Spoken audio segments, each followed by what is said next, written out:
لفعاتي تسفا ويكا برهانة قبر قرقس أزجي تبعيو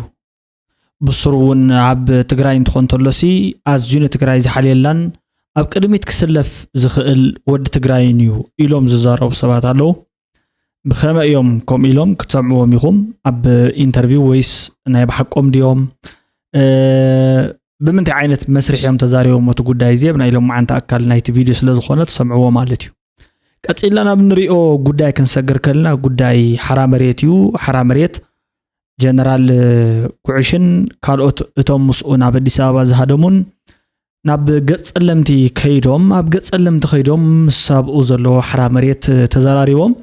بزحات سبات نت قداي زي تولو مسؤونا ايم زولنا زلو يلوم كزارو خلو غرغليهم جن انه لو معانت تزاريوم هم كيدوم لو دحر دقيم جن حدا معلتي خون سلسة معلتي أبز بوتا زي كركبو كم زي يقولوا كتفولت أتكلم لكم زبل سقاتهم ناقلسوا يزاروا الله مالتيهم كتلا بيلنا ناب وجن بتقرأ زلوا سواتنا بمثل غير بعل شويت وداسة مالتيهم هم زولو زلوا مواصلة تقرأ صمدون يكونن حرام ريتون يكونن كالوت مواصلة تيوم زلوا تقرأ سلزي كتدسوس تغل كالي زي تداسس قداي انتلي وايمبر أبزو خاد ليتن كترن تزارب لزلهم قدايسي ودقوال كاسيا مود خدان كاز عينتون بر صوري حساب ويكا طعي حساب امتيهم نتهزب خطاقم زخيلن مواصو زخون يتقربون زلهم زبل سنة موقوت علوه مالتيو أب قداي كأيحو حرام ملكيتو قداي عسب ملكيتو استزاربوا ودت أبايو حجي أزارارواخم من حرد أقيركم سخاتكم كنزارارب نخيلين أخاب قدمون تزاروا يولناكم من يبل لأن مراحة بلصقنا مالتيو بوغن تقاوم تودباتنا إثيوبيا خا أيتلو تاياليو سلاماو سلفي كنوصينا نتقاومو دمصنا خنسمعينا زبل زربو خا እንደገና ከም بحدش جميرو حقوزنا زبل صاوعيتو نقريبولو مالتي حجي بتقرا لا خندري خلنا ازي كبابينا استفرالي حسابات علعيلو مالتيو بزعوا صمدو زملكت سقاتاتو زملكت حرامريت زملكت ابنا يلو معنتي دحساس كاب نري زخون نس channel زي حدش تنحرد اخوينكم سبسكرايب غبريكم نبرات انت خوينكم هناص ايريتو صحف سبات الله يوم زن نباتومي حيزكم كسغر مالتيو زوم هناص ايريتو صحف لي سبات كل غزي كاب زبون ريتو طعمتم صبوا زخون اسكم بقولكم نعحتكم ون موتيفيت تغوركم مالتي جي ريري بتعمي كابتوم زندقكا you are very gentle and polite نجرجن نإساياس مؤمن مالت ما يزحقونن ما يمحقون مالت إساياس أطفينا أيوة عدنا فريسوا مسابي خوينو بتعمى فريسو دفيرو سريقو سستاش إيرتراويان تسويهم صمدو تدمرنا الأند هونوال تباهيل نيرو بليس نزي شيطان أيتمنو كابانا تمهرو زبل رئيتهم قدفهم لكيدهم اللو مالت جي رئيتو ويرئيتو أقدفات الليلة مالت أستير ساميل انتاي قلعت تبلوم بعل شلا ابساوات قدقيتهم هاديموم كندزق قالسو شعبيا فيكتيمس جن بارايو كريزي نسيوم تبلوم الله مالتيو نزياتهم حجي قلعيهم بتحاد وغنوم جن بقى تقدقيتهم زهادهم يوم قالسو يزغبوهم ني رب عدم كوينوم زبل ملختي يزلوا مالتيو بينهم تقالسهم اكو اوف كورس لو طيمصون تخونه جن مس سباتهم كوينوم دمص خوني يغباني رغن يسام معنا اي مالتيو أستير ساميل شدن هاي برو in our world use is below 30 Mickey looks use not شلا نايس هواح مشتخص سرت يرس سلت أنا يوتول الله مالتي هاي كلهم من أسيهم جنا عندهم قلعيهم مالتيو قبل مسكال برخت حساوي زول ريتو هي والله مالتيو صبور ريتو يو موز قدي لايك يرلو موز قدي كل جزية لايك يزقبر صبوات ريتو تاتي زهب شدن حونا سلام كايبزح لايك يرلا نقشات تسفى مالتي جون كليف أي تشدن تايد أحنت معالتي تمسئة كلتا معالتي تتأفق تأيو شقركا نختل من ديها خلتا معالتي تتأفق كيدن دو أبتقدم تنطفولو زنبركا محابر لما نوخيد أو نتأف صغير كحل كسكس أيتان كلتا معالتي تتأفق كيدن دو تقدم محابر لما نو تقارو يو كريزي أبز حجي ساعات تقراها كوين زلم من يلن حجي تري إلا خامالتي أزيوم بتعمي important زخون سرحتن أزيوم حيالات نتفتاتن السرح زلو تقاري حجي نسخة دك إسكي أخذ الخالة مانو تقارو وزا تقالخت بل مالت جون كليف let me tell you the truth حجي بزعبخا بوزح كزارب ايدل مخنياتو يفلطكان ግን ብዛዕባ መልሓስካ ክዛረብ ይኽእል እየ ሕማቕ ነገር ካብ ኣፍኩማ ይውፃእ ተባሂሉ ተጻሒፉ እዩ ሕማቕ ነገር ግን ተዘይተውፅእ ጽቡቕ ምኾነ ነይሩ ሃናጻይ ርእይቶ ጸሓፉ ላይ ዳኣብልኩም በር ጸርፊ ስቑኢሉ ዘይረብሕ ንህዝብታት ዳውን ዝገብር ርእይቶታት ተጻሓፍካ ሕጂ ንዓኻ መልሓስካ የርስሕካ እምበር ዋላ ሓንቲ ነገር ነጥብ የብሉ ማለት ስለዚ ረስሓ መልሓስ ምንታን ከይትበሃል ጥንቅቕ ኢልካ ጸሓፊኻ ክብለካ እየ ዝደሊ ናብቲ ናይ ሎም መዓንቲ ቪድዮ ሒዘኩም ክሰግር ኣብቲ ናይ ሎም መዓንቲ ቪድዮ ብዛዕባ لفعتي تسفى يجمر مالتي لفعتي تسفى دفاري بل انا حالي تبعي بسرو تنقركا بقى مالتي سبنا ذلو زموسولت قبري زناغري ولا جيجا يكون مالتي حد زرو كله نقركا قال اي لي تግራይ ذلو ግና نقركا يكن عندهم دبلوماتيك يكون انا حدث ነገር ንምስኡ ኮይኑ ዝረኸም ተም አዘስቲ بتግራይ ሲ ኮኔልኩም ሶስ ጀኖሳይድ ፍጹምላ አጋጣሚ ኩናስ ዝኾነ ገለገለ ይኮናል ኮኔልኩም ይኹም ለትግራይ ንምጽናት ይኹም ትሰርሑ ዝሐድሽ ነገር ይኮናል ወላ ሳዕሻት ይብሉ ገርኩም ስለዚህ ቢፍ አፍቅርታት ይቆረ ወል ዝቲ ተማጀርሽም ነገር ወይ ካው ሙሱ ሓደ ትግራይ ነይሩ ይጽናላ ፊሊጶስ ማለት እዩ هو እዚ ትሙሱ ነረ ይለግረለ ዋታ ወላ ሳዑዲ ገለ ይለግረለ ዘሎ سرت بيكم يا خوست تقرأ خونيلكم يكون ما غيركم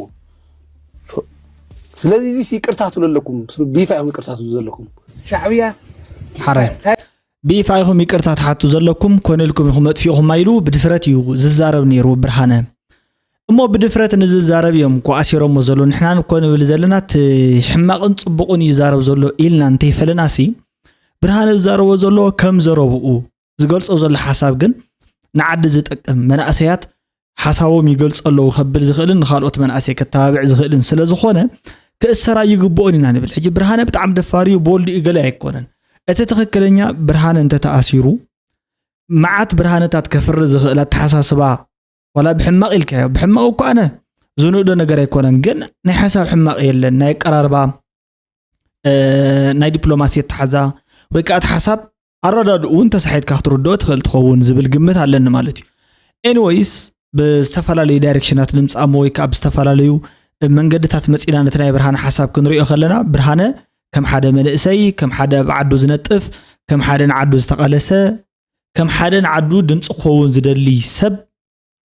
دمص خون كونه يغبا كم حدا تغاغيو نحدا وغننا ناي بوليتيكا خوني خل ناول قسبات كسرح خلو كم حدا ناتاتهم دمص خوينو نغل دمص خلعل كلو انتقاوم نغليو دغف نغليو خحغوس زبلو اكايداتات كا خنقفو لهن كلالنا زي اتحساسبا خون الله زبل ريته يزلني ناب حرام مريت ان هنسجر اب حرام مريت انت اي تراي زبل سمع وسكي حرام مريت بوغن صلمتي از كل تغارلاي الله از تغارلاي زي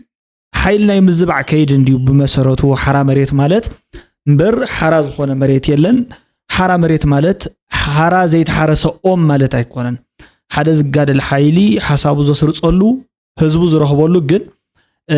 ካብ ስጋት ነፃ ዝኾነሉን ናይ ካልኦት ሰባት ጽዕንቶ መጥዩ ኣብ ልዕሊ ዘይዓርፈሉን ማለት እዩ ሕጂ ካብዚኦም ኳስ ሓራ ክኾነ ይኽእል እዚ ሓራ መሬት እስኪ ንስማዕ ይግን كندحن الشعبيه نتامر تخيلنا نوعنبر مسوزي كوينا تاي كندحننا كنتامر زتامرنا زلو بوزي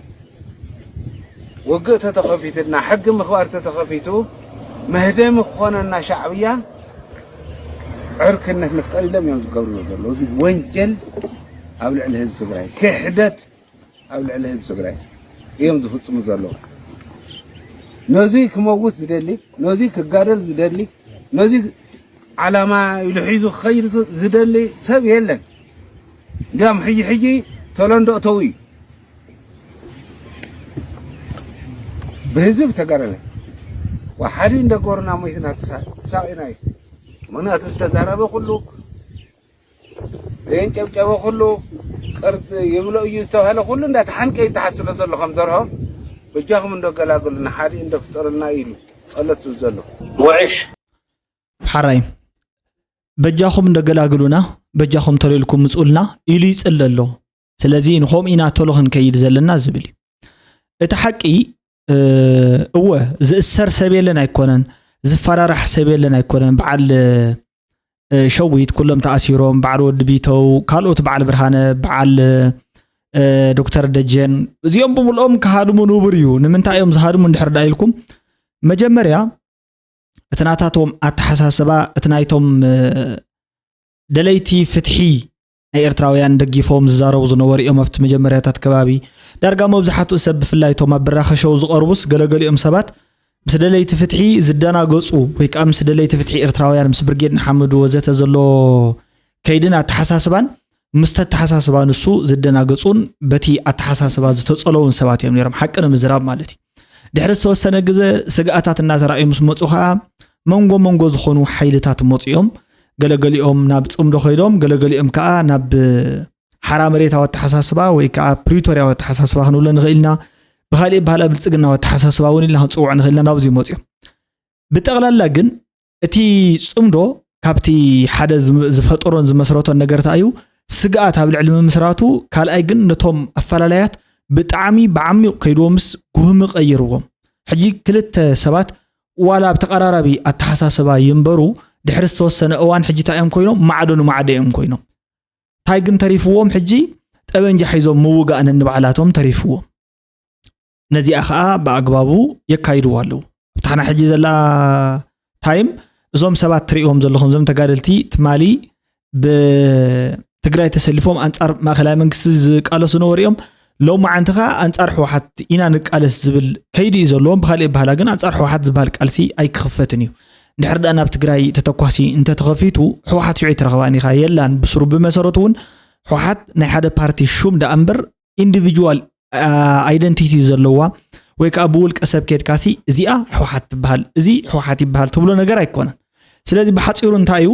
እዚ ትግራዋይ ይበሃል ዝብል حساب ንኽልቲኦም ይረኽቦም እዩ ኣብቲ ውግእ ግን ከም ዘይረኽቦም ኮይኖም እዮም ኣክት ዝገብሩ ተለይልኩም ምጽኡልና ኢሉ ህዝቢ ይጽዋዕ ኣሎ ኢሎም ዝጽዋዕ ኃይልታት ኣሎ ውልቀ ሰባት ክህልው ይኽእሉ እዮም ንምንታይ ውልቀ ሰባት ተለይልኩም ውግእ ክፈቱልና ንምንታይ ሽጉርቲ ኣይከበረን ተለይልኩም ዶ ክፈቱልና እዚ ዋጋ ናህር ዕዳጋ ፈጢርና ዝኾነ ኣብኡ ነሰላብጦን ነከላብቶን ማሕበረሰብ ስለ ዘሎ ሽዑ ክንሸይጥ ክንነግድ ተለይልኩም ክፈቱልና كنسرق كنزرف طليلكم كفتلنا شعو كم دي عينت كمتشونا يلوم كوني خوليهم بعين هزبي طليلكم وق خفوتو الزبل دمس صاحب جاء انا سمعي فلط كابزي اتهم قال يسمعي كم حسطوني يسمعوا مالتي من تتامري لك من مش شعبيه تتامري لك ايدلخا نسخات كيد كها لها سلامتاين شعبيه تهرب سلامتاين هزبي ارترا تهرب من تاي سلاز جبرك كهرمي وي كاخرجت يزبل له ابي احمدي بلسي تግራይ استوعل بعلزي زطقمو سبات ايكونو نت جنرال ون بسبي سبكاي موسي دمو ترغم زلو يكونن حدث يدو تمسريو زلهم شعبيه خبل مريت عريبوي بزخونه زيوم بحرا مريت زلو قندي صلات حزب ارترا بمخانم طرح نمستوعال زاكل تزي كوينو قوم نجر زلو ما يكونن ابايتا مصيوم زمصو لوط يلن ግን كل ጊዜ እንታይም በዓል ዚያቶም ናይ ብልጽግና ተላእኽቲ ኮይኖም ናይ ብልጽግና ገንዘብ እንደሃቦም ኣብ መንጎ ህዝቢ ትግራይ ንምብትታን ተዘይ ኮይኑ ኤርትራ ዳቤና ያሰጋጋር ክመጽ ካሕዛነ حراي بخالي بهلا اتانا حجن سمع زلنا ناي سولو ميديا ناي بعل صولولو ميديا زراربا مالتيو صولولو ميديا ወይ ካ ሶሎ ሚዲያ አምዘሉ አነ ኳ ጾሎሎ ዝብል ቃል ከምሳታ ይጥቀምን በመብዛሓት ግዜ እቲ ክትቀሞ ዝደል ቃል ክትቀሞ ዝኽእል ሽሙ ጸዊዕ ሶሎሞን ስለዚ ናይ ሶሎ ሚዲያ መርሐ ዝኾነ بعل ቤታ ዝኾነ ወናኒያ ዝኾነ ፕሮግራም ዘመሓላልፈላ ሰብ ኩሉ ግዜ ኢና ንዝክሮ ኣብቲ ዝነበረ እዋን ውግእ ኣዝዩ ብጣዕሚ ብጽላት ተላዕጠጠ ኣዝዩ ከቢድ ዝኾነ ንዕቀት ኣብ ልዕሊ ህዝብታት ትግራይ ተጋሩን ዞም ትግርኛ ዝበሃሉ ብጠቕላላ እውን ዳርጋ ዘሎ ሰብ እዩ ማለት ንባዕሉ ትግርኛ ይዛረብ ግን ይሕፍሮ እዩ ትዛረበሉ ቋንቋ እውን ይሕፍሮ መብዛሕትኦም ከምኡ የርእየን ይረሽዑ ቶም መብዛሕትኡ ኣብ ትሽዑ እዋን ጽልእ ዝተኽሉ ዝነበሩ ነቲ ቋንቋ ዝዛረቡ ካብቲ ቋንቋ ዝወፁ እቲ ቋንቋ ዘዕበዮም እቲ ቋንቋ ትግርኛ ባህሊ ትግርኛ ዘዕበዮም ኣዴታት ትግርኛ ዘዕበዮም ግን ቪክቲም ሜንታሊቲ ዘለዎም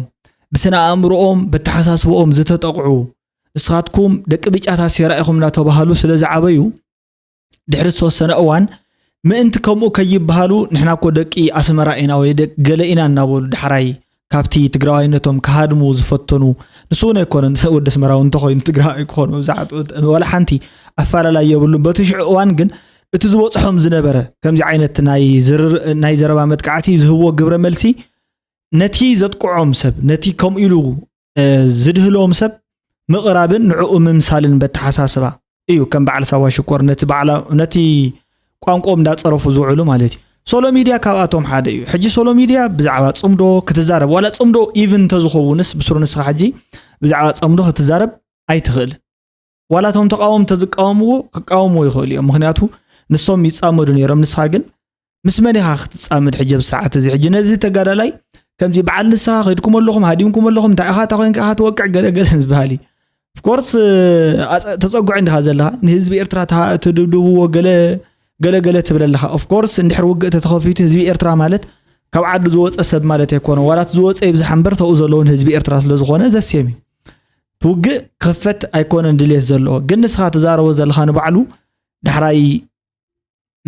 ተዛረቦ ምኽንበካ ኢና እዚኣ ድራር ዕለት ተባሂልካ ተዛረበለኻ እምበር ተረዲእካ ከምዘይ ተዛረብ ዘለኻ ርግፀኛ እያ ማለት እዩ ንሶሎ ሚድያ እታ መልእኽቲ ብሓይሊ ክንስዕሮም ኢና ጀነራል ከበደ ፍቃዱ ሓራ መሬት ይዛረብ ደጊሙ እዚ ስርዓት እዚ ብሰላማዊ መንገዲ ክወድቕ ይኽእል እዩ ዝብል ተሓሳስባ ነይሩ ሻዕብያ እንድሕር ኣትዩ ድሕሪ ሕዝቢ ትግራይ ሰላማዊ ዝኾነ ቃልሲ ኣይከኣል ዝሓይሊ እዚ ብብረትን ጥራሕ እዩ ክውገድ ዝኽእል ካሊእ መውገድ ይብሉ ስለዚ ንሕና ናብ ሓይሊ ሰላም ኣቲና ብሰላማዊ መንገዲ ኩሉ ዝከኣለና ክንገብር ዘይከኣል ተኮይኑ ከዓ ብሓይሊ ዝሓይሊ እዚ ካብ ስር መሰረቱ ክንቃለስ ኣለና ኢልና ወሲድና ካብ ትግራይ ሓራይ ናይ ብሓቂ ድያ ሕጅስ ወይስ መዳዓዓሲት ቃልያ ትብል እየ ክንዛረበላ ማለት እዩ እዛ ብሓይሉ ብገሊኡ ገለ ክቃለሰና መፅኡ ወዘተ ትብል ዘረባ ምሻላ بحيل انت زي كوينو بسلامة ومنقدي انت خوينو بحيلي وزت جلس بهلا قلات الله كل التأنز مثلا قنت هذا اليت أبزين انتهي سلامة ومنقد تجور لكم حجنا أبنا تب حرام مريت كيدكم مسي انت أخو مساعدكم حجي بسلامة ومنقد تفتنوا تايل لكم زفتن ناي سلامة ومنقد فتنا ناب النت أو حرام مريت زول سب سلامة ومنقدي سلامة ومن مرزعي كتكم مكره لخو يفتن اللخو تزبلس سيل حق انياتات كوينا مونر ايو ابي كوينو يزفتنو زولو سلطنا يزغبر زولو ترينينغ يزغبر زولو يعتقي زولو كالوت حاجزات يزدل زولو بب معلت خيدوم عدس غبرلو اكلات يزدل زولو وزت ينبر انت ايو ايناي سلاماو منغدي ايناي ناي دبلوماسي ركبلكم كوينو قدم قدادم غصكا ايوكو دبلوماسي سرحين ابن تركب سرح ملكعها ايو سرح صباقه مالتي انت يكونس قوام كان قوام خان حساب كان اتحساسبا خان يملكع خوين زمص بدحريو ركبات تقبر حجكم زبل قوما يبلكم ان بعلكمون غنا ابزي جميركم تصارفيكم زلكم سو ازي مكرو رايز ولدو قالسيو بحصيرو ناي دبلوماس قالس زبال بحرامريت كم زي انا خزاربكم يخيل مالتي قنع بيله كابت زريو زلخو سؤال كابدس زبل كاخيركا تغوبني ناو ديسا دما ناو عفر وريدوم لو تماليو زنورم اخيوا انتي نغورنيرم او تግራይ ዘሎ መሪሕነትን ሰራዊት ትግራይን አፍሪስና ሓድሽ ስርዓት ክንተክልና ይብል ነይሮ ማለት እዩ ኣብ ትግራይ ዘሎ ስርዓት ይኾነ ትግራይ ዘሎ ሰራዊት ትግራይ አፍሪስኩም ብልጽግና መንግስቲ ክነቅምጥ ደሊና ማል ይቀለኩም ማለት ኣብ ዘመነ ስልጣንኩም እዚ ኣብ ትግራይ ዘሎ ሰራዊት ንዓኹም መስዋዕት ተኸፊሉ ኣብ ደረጃ ክትወጽሑ ልገረኩም እዩ ባዕልኩም ለሃለጽኹም ሰራዊት እዩ ተገምጢልኩም ከዚ ምጸላእቲ ዓሪድኩም بنا مكلاكا سراويت ما أجر ترجيفهم مثلاً كتاتهم تجراجين تعمل حفري حنا كون فلتنا ملت زي موتش بوليتيكا جات أميجين هم يجر خان صار هزوها خان صار سراويت هات اللي عليه تخلي بقول لها تتوقعها بك أنا قل لها هاي الشخمت تقبله تلي خوين دما أوش تعدي خوان خات كالس سرعة نحيتهم موتشي كاملتي تلي خوينو تمان نجو أسعت نور بتصقنا من قستي مسوت تسلي فان تجراك متسي عملت جين كحدتي طيب بعد ليرو تجراك كم زفت أشي صبوق حسابي قولي زلو زغال عمالتيو نيو على حساب قولي زلو اتزغلو حساب مسعنا وخينكم تموصنا لكم زبليو ንምንታይ ይመጽ ኣለዉ ዝብል ኣብኡ ኮይኑ ክገልጽ ኣይክእልን ይትቆልዓ ይፈልጥ እየ ማለት እዩ ዋላ እቲ ፕሮግራም እውን ድሕሪ ዝተወሰነ እዋን ቅድም ዜናታት ሰርሕ ነይሩ ድሕሪ ግን ገዲፍዎ ከም ሓሳብ እውን ገዲፍዎ ጠጠው ኢሉ ንምንታይ ናብ ከምዚ ዓይነት ናይ ምድጋፍ ስራሕቲ እዚኣቲ ካብ ተዓድግ ትነብስ ዘይትኽእል ማለት እዩ ሶ በቲ ጉዳያት እዚ ዝመጹ መናእሰይ ክንሸምርሮምን ወይ ከዓ እንድሓር ክምለሱ ወይ ነብሶም ክጸልኡ ክንገብር የብልናን ታርያለይቲ ንፈልጣ ኢና ኣብኡ ተንኸውን ከምኡ ዓይነት ናይ ምዝራብ ዕድል እንተዘይረኺብካ ክትዛረብ ከቢድ ስለ ዝኾነ ማለት እዩ ጻድቃንን ጌታቸውን ካብ ስልጣን ከየባረርና ጸገም ትግራይ ክፍታሕ በቃ ጸገም ትግራይ እዚ ኣይፍታሕን ዝብሉ ተጋሩ ኣብ ዝሓለፈ ካድረታት ማለት እዩ ናይቲ ወሓት እጂ ክልቲኦም ኣባድሮም ንክልቲኦም ኣባድሮም ስልጣን ኣብ ዝሓዝሉ ካብቲ ስልጣን ዝሕዙ ስጋ ሕጂስ ዓመቶም መሊኦም ኣሎ ግን ስጋ ሕጂ ዝመለሱ ሕቶ ኮነ ዝፈትሕዎ ጸገም የለን ብናይ ምእላይ ናይ ጌታቸውን ናይ ጻድቃንን ግን ጸገም ትግራይ ክፍታሕ እዩ እዮም ዝብሉ ነይሮም ብዙሓቶም ካድረታት ማለት እዩ ዝተመለሰ ዓብ ሓደ ዓመሲ ዝተመለሰ ዝኾነ ግዛኣት ይርአና ተመለሰ ተፈናቃላይ ይርአና ዝተመለሰ ሕቶ ይርአና በቃ ዝተመለሰ ዝኾነ ነገራት ጸገም ናይ ህዝቢ ወላ ሓንቲ ይትራእየን ማለት እዩ ንድሓሪና ክንመልስ ሕጂ let me hear why in the time ትግዜሲ ንድሓር ንመልሶ እስኪ ሕስብ ነብል መጀመርያ ዝነበረ ኩነታት ማለት እዩ ከመይለኻ ጌታቸው ረዳ ወርዒዳ ማለት እዩ ኣዴ ኸናዓኻ ወሊዳትምከን ወዘተ ተሰለፉ መናእሰይ እዚ የለኩም መጸንበር ሕጂ ምባሕበል ኮሚልካ ተዛረብ አንጨብጭብ ኣታንስኻ ተዛረብካ ከጥዕመልካ ንሱን ተበለንበር ገለ ይበሃል ነይሩ ድሕሪ ዝተወሰነ ግዜ ጀነራል ጻድቃን ከምኡ ማለት እዩ ማስተርማይንድ ደሪቤልስ ማስተርማይንድ ወዘተ ኩሉ ተዋሂሉ እዩ ዋላ ቢቢሲ ተተረፈ ማለት እዩ ድሕሪኡ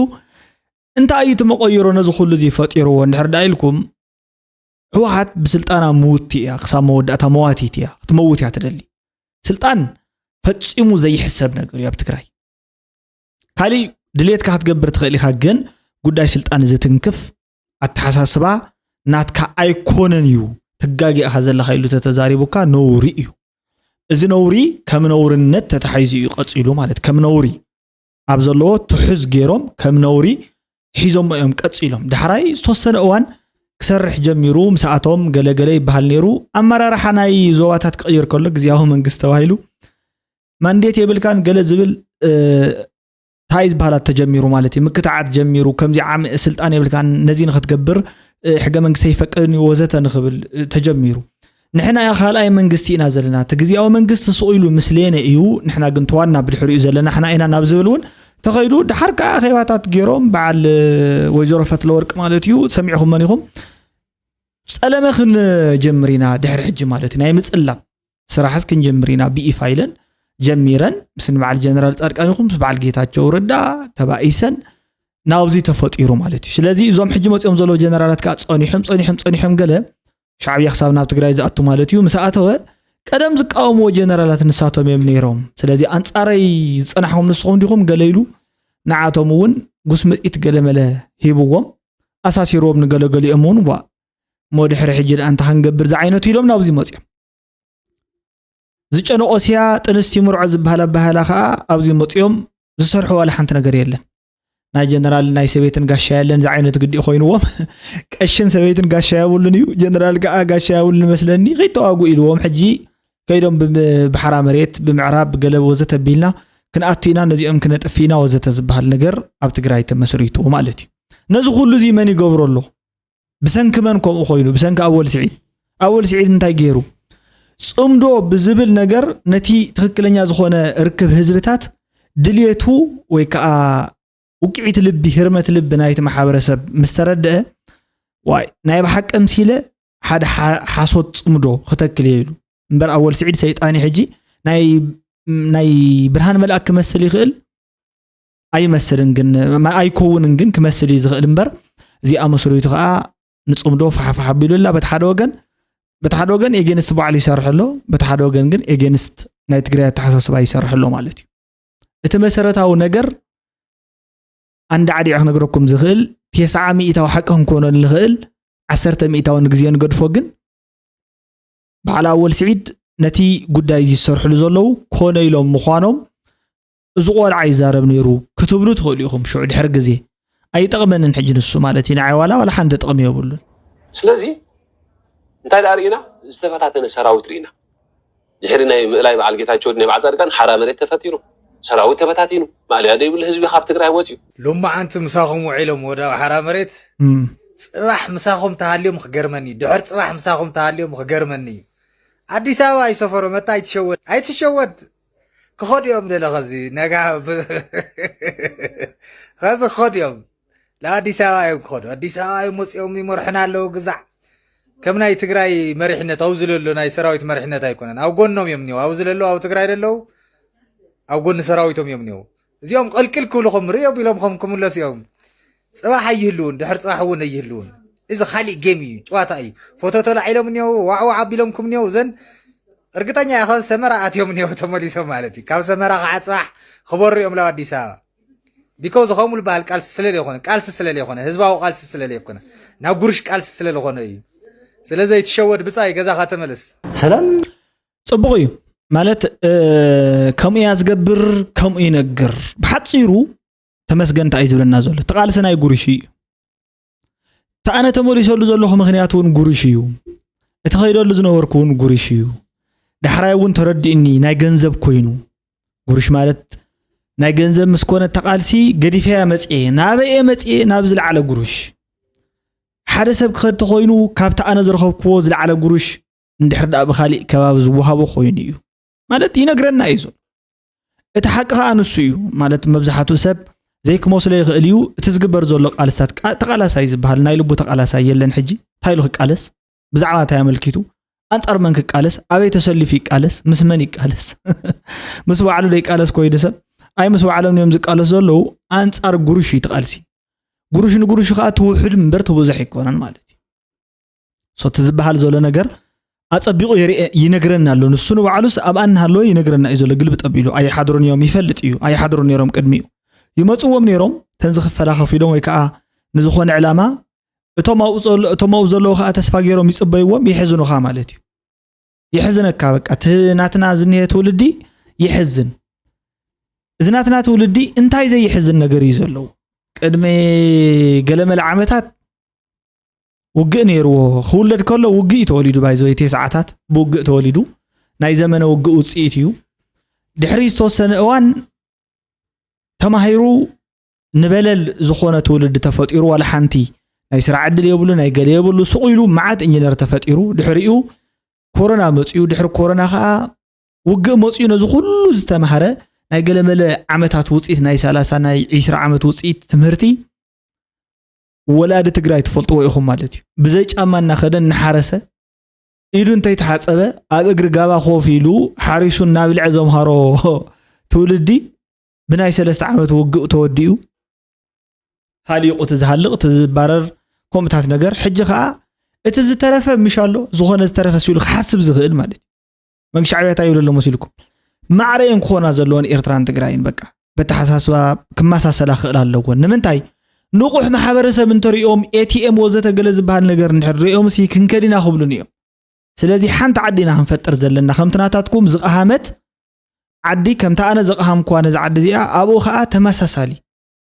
ኤግዛምፕል ኣነ ዘይነገረካ ኢሉ ካብ ተመን ተመክሮ ዝወሰደ ድሙ እንታይ ክፈጥር ዝኽእል ሕጂ ንኣብነት እንታይ ክሰርሕ ይኽእል ሽላ ኮይኑ ክበረር ኣይኽእልን ክናኸስ ግን ይኽእል ማለት እዩ ሓጣ ዋላ ሓንቲ ነገር የብሉን ካሊእ ሳይነሲ ቢግ ሳይነስ ኢልኩም ከይተሓስብዎ ማለት እዩ ሶ እዚ ትውልዲ እዚ ዝኸሰረ ትውልዲ ሕጂ ከዓ ከይዶም መበራብ ዓይነት እዚኣ ዘሎ ዝተረፈ ድሕሪ ትውግእ ዝተረፈ ምሽ ኣሎ ንኽቕህም እዩ ዝስራሕ ዘሎ መወዳእትኡ ብድሕረይ ደንዴረይ ትብቆል እዩ ኣንጻር ጥቕሚ ዘሰልፈካ ዘሎ ኣንጻር ባንዴራ ኣይኮነን ኣንጻር ሓድነት ኣይኮነን ኣንጻር ገለመለ እውን ኣይኮነን ኣንጻር ውልቀ ጥቕሚ ኢኻ ትሰለፍ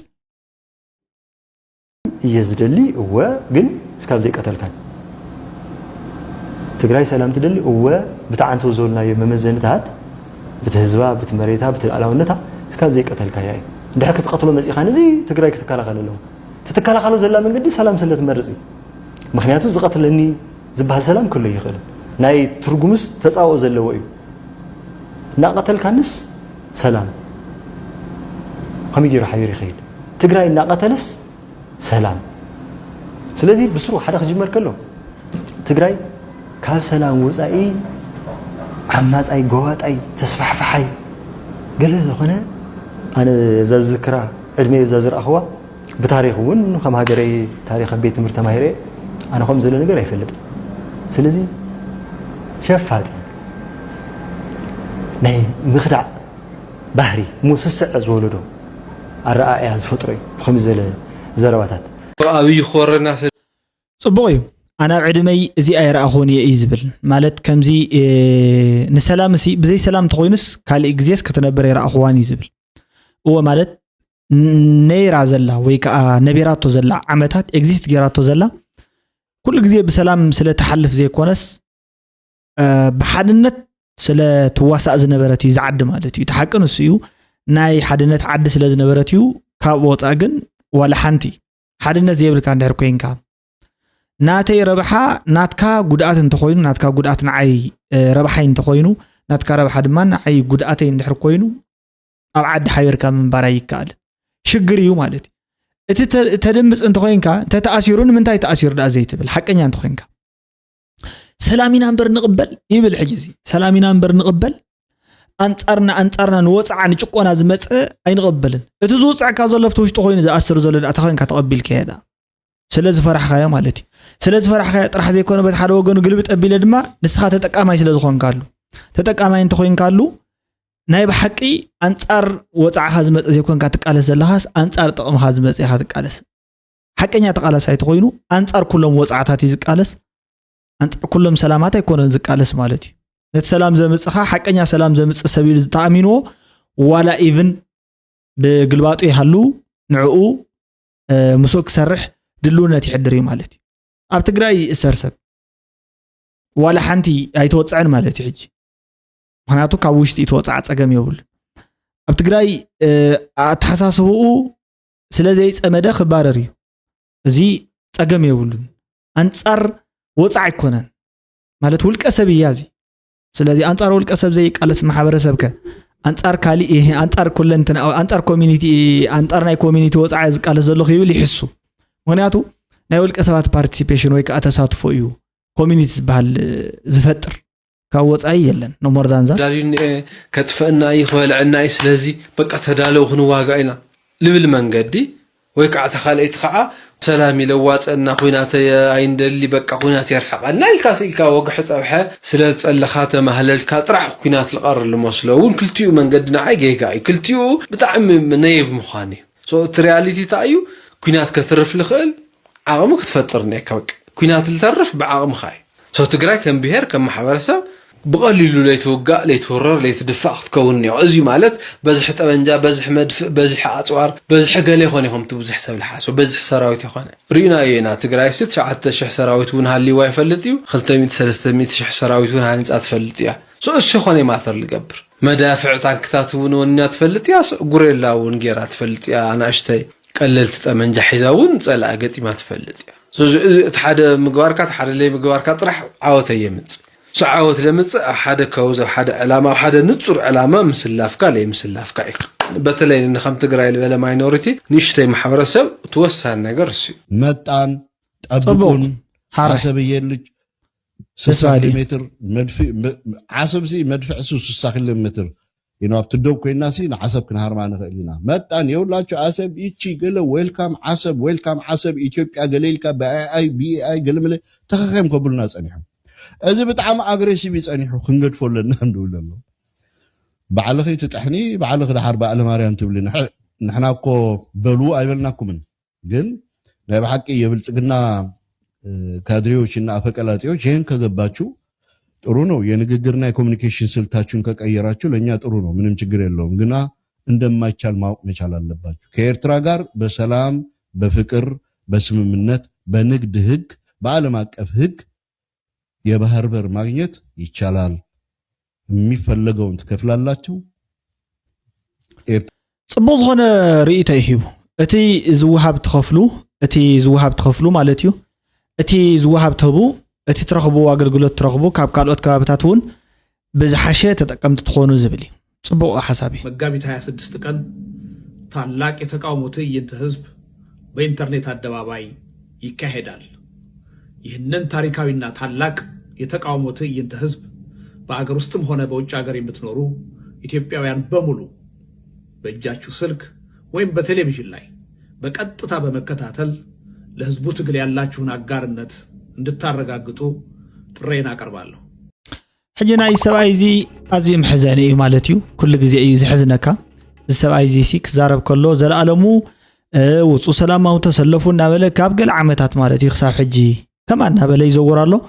ፀፅብቆን እናመረፀ ሳይድን ሓዘ እዩ ከዓ ዝቃለስ ማለት እዩ ኣነ እኳ